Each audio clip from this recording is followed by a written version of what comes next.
My guy Trevor Lawrence just signed a massive extension. I'm super excited for multiple reasons, and we're gonna get down to that in just a few seconds. So first off, you need to really understand the quarterback market to really fully grasp the contract. The quarterback position is always going to be a premium position. It's always going to be highly paid, and it's only going to go up. It continues to go up. It's the one position there's not much fight on it. Lamar tried to fight. The Ravens tried to fight Lamar on it. It didn't work. The quarterback position will probably always be that way because it's the most important position on a team. There's 52 other guys. The big thing is, if you're good enough to be a franchise QB, you're going to get that back. Jared Goff just got it. Trevor Lawrence now follows suit and gets it, gets a very nice payday. And I'll explain why it's not that bad after this. But the big thing is you've got a list of quarterbacks that are about to be getting one as well, and Jordan Love, Dak Prescott, Tua Tagovailoa, and Brock Purdy. Those are the next four quarterbacks due up for an extension. Now, this is kind of where you start to get kind of tricky. The Jaguars pay Josh Allen. They just signed a bunch of free agents. Then they signed Trevor Lawrence to this huge deal. They've got a couple more contracts they got to work out before the season starts. But this is not as crazy as it sounds.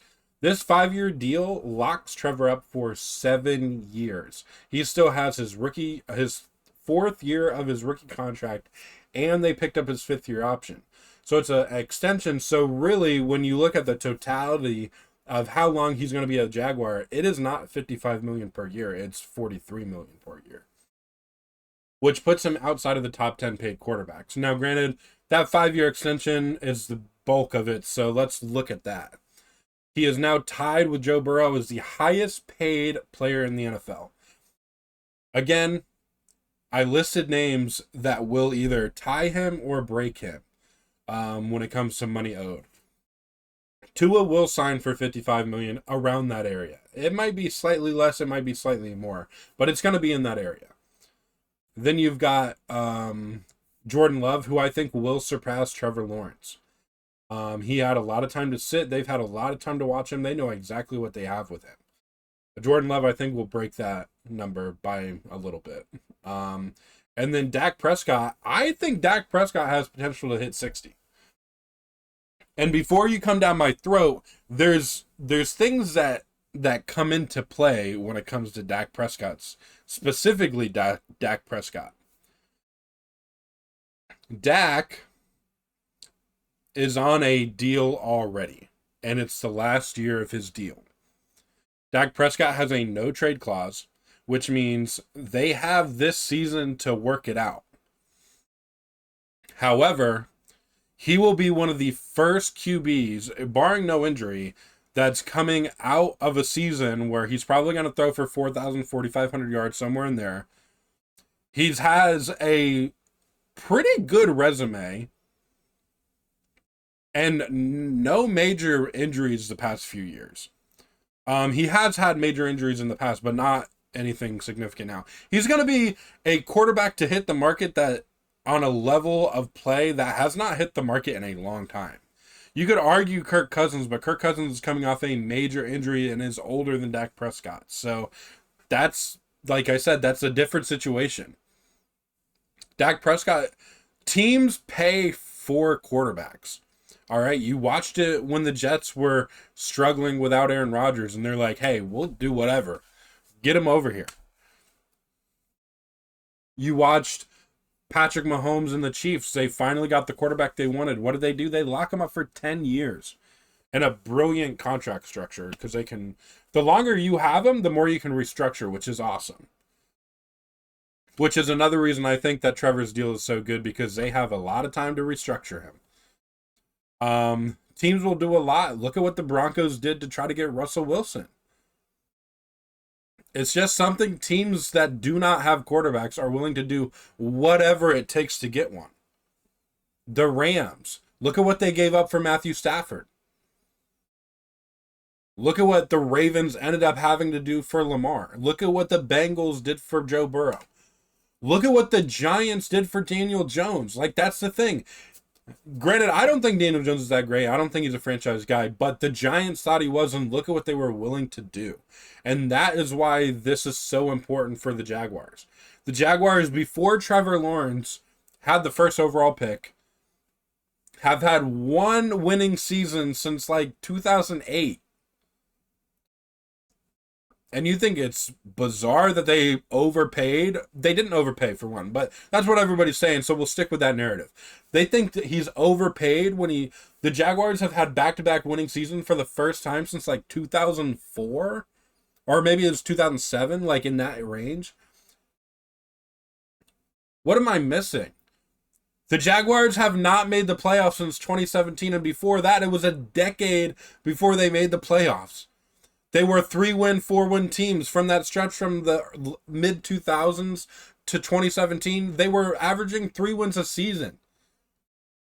You finally got a guy who, granted, the reason it's a question mark, one, people look at stats. They don't watch the games. People do not watch Jaguar games unless they are Jaguar fans.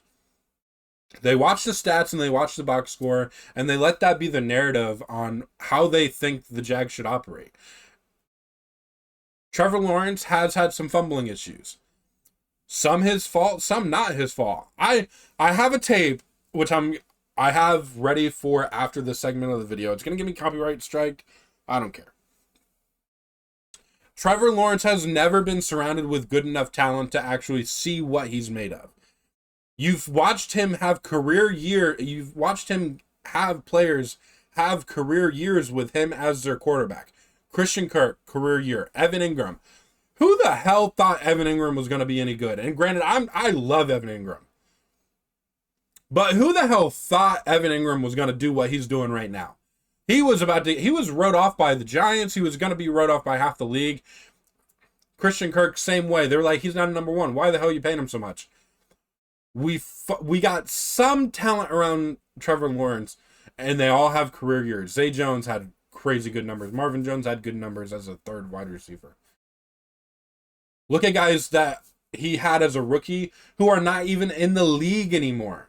Tavon Austin, Laquan Treadwell, Dan Arnold. You don't hear these names anymore. These guys were putting up 600-yard seasons with Trevor Lawrence at the helm, and these guys aren't even in the league anymore, and he did that as a rookie with Urban Meyer as his head coach. James Robinson leaves Jacksonville. Granted, his injury was pretty bad. Can't even stick to a team. It blows my mind that people don't watch the Jags and think they should input. And then you also have Jags fans with a false sense of reality where they think that Trevor should be able to put this team on his back through injury. He tore his throwing shoulder, had a sprained ankle, concussion. There was another injury he had too. I wish I remember what it was off the top of my head. Can't think of it. But quarterbacks do not just, in year 2 and 3, like, you're thinking he's going to be able to do all that? Like, that's what this contract is. This contract is not for what he has done. It's for what he can do. Trevor Lawrence just has the potential to be great. He's already number 4 on the passing yard leader for Jacksonville. If that tells you how bad the Jags have been in the past. You know, team's been around for over 30 years now. I think this is the 30th season. It really irks me. It really does, because, like I said, to some extent, I can understand some of the conversation about, like, his fumbling issue. Again, something, if the team was better, it wouldn't be a problem. Lack of touchdown to interception ratio. This is where we're going to start getting into the narrative, okay? This is where we're going to start getting into the narrative of why it's so bizarre to me that they don't. This is what stat watchers do, okay? Let's get into it. Trevor Lawrence near miss touchdowns. Look, this is 2 minutes long. 2 minutes long of Trevor Lawrence near miss touchdowns. And if he would have had This is another thing. Look at the great quarterbacks right now and look at what they have. Patrick Mahomes had Tyreek Hill and he had Travis Kelce. Josh Allen wasn't good until he had Stephon Diggs. You've got Joe Burrow, who has Jamar Chase, T. Higgins, Tyler Boyd for the most part of his career. Kyler Murray, DeAndre Hopkins in his prime. What did Trevor ever have? And you can argue he had some weapons. Calvin Ridley. Calvin Ridley was 2 years off football. Christian Kirk was a slot receiver that could sometimes play the X. This year you bring in Brian Thomas Jr., who hopefully is a stud, and Gabe Davis. And nobody thinks Gabe Davis is a top receiver. So the fact that these guys are... just roll the tape. Just roll it. Trevor Lawrence goes deep. Who is this? This is Calvin Ridley. We're 7-3, so this is the 11th game of the season. Why is he dropping that? Oh, Calvin Ridley again on a linebacker. Dropped. Zay Jones. Can't keep 2 feet in. By the hair of his chin, bro. Zay Jones. Easy layup. Can't get 2 feet in. 2 receivers that are no longer on the team. Up, who do we have here? Calvin Ridley. The guy that's supposed to be a true number 1. Can't make that. Look at, he's got a whole yard of separation. The hands aren't, but he had enough separation to get both feet in. Oh, Calvin Ridley juggles the ball in the end zone. No touchdown. Calvin Ridley can't lose Snead enough to get 2 feet in there. Calvin Ridley, back of the end zone. Loses the battle to the defender. Deep pass. Who's that? Who's that? Calvin Ridley, that number 1 receiver he's got. Who's that? Calvin Ridley can't make the tough catch. Who's that? That's Luke Farrell, I think. Or Brenton Strange. Luke Farrell. Zay Jones, that was a tough catch. I'll give him that. A little low. But literally the only place he can get it.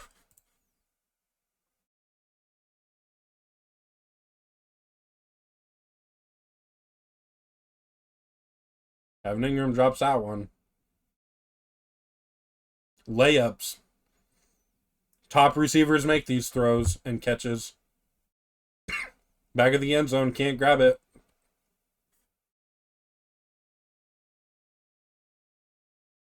That was a running back. But my point is, this was 1 season's worth of missed touchdowns. No other... Show me another quarterback who had that many missed touchdowns due to their receivers. Because all these throws were beautiful. Exactly where they needed to be, out of the defender's reach, and only where the receiver can make a play on the ball. But the receivers failed Trevor Lawrence. 2 minutes worth. That was at least 13 plays right there. I didn't count how many it was, but it was at least 13 plays. So you're telling me 21-14 was his ratio? Half of them would have put him at a 30-14 ratio. And then we're not even questioning the contract. And I hate being the what if guy. I really do. I hate what if players. I hate what ifs. They suck. But this is a legitimate argument because this does not show up on the stat sheet. This does not show up on any stat sheet because they're not drops. They're just incompletions. So yes, I get very fed up when I talk about Trevor Lawrence because you got a lot of people that don't watch the games. You cannot tell me you're watching the games and have a thought that these are beautiful throws. In the breadbasket, he's open. This is open in the NFL.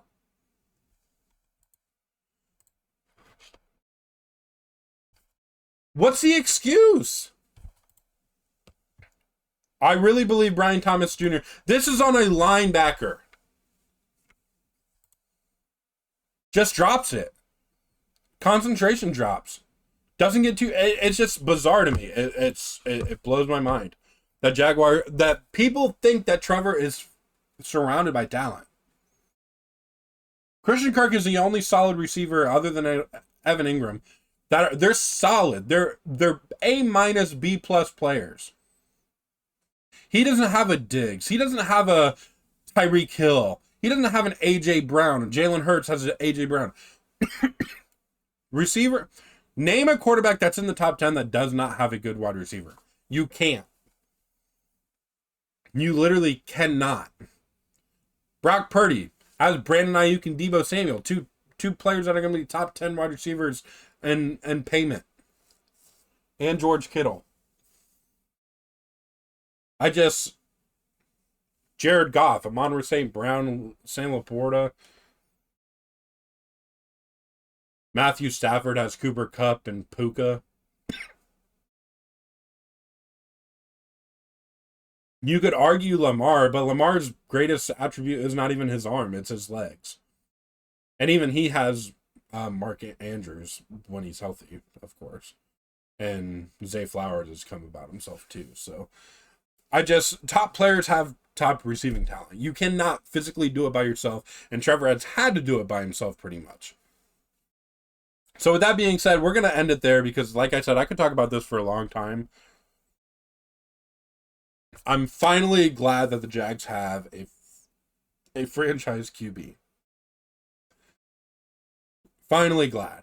They have him locked up through the 2031 season, right? Yeah, 2031.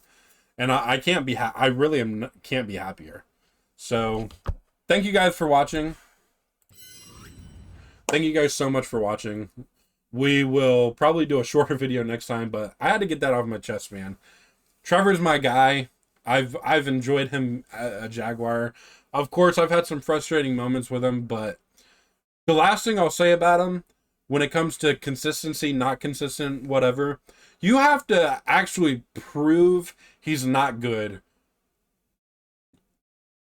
And you have to cherry pick his things to do that. If you want to prove he's good, you take that week, it was like week 7, week 8 of 2022 until the 8-3 collapse of 2023. That is an entire year. It's like 21 games, something like that, 20 games. And in that, look at his numbers, but also look at the wins losses for the Jacksonville Jaguars. He was 15-5 through that stretch. 3 of those losses came to Patrick Mahomes. He played him twice in each season and also in the divisional round of the playoffs. So 15-2 to quarterbacks not named Patrick Mahomes in that time frame. That's it. That's the rant. And I'll end it on another question. What do you do? What do you do if you don't want to pay him? Because you're going to have to pay him. There's no quarterbacks you're going to be able to get. You get Dak or you have to draft. And then you're paying $60+ million a year. And you're not going to be able to... Your window's closed because his contract would start right away. Nobody in this draft is going to touch Trevor Lawrence this upcoming draft. Shadir Sanders? No. Doers? No. But that's my rant for the day. Thank you guys for watching. Again, comment down below if you want to come in and talk football of your favorite team. Let me know. Come on in. Comment. I'll DM you on Twitter. We'll get something set up. Thank you guys so much for watching. Go Jags. Duval.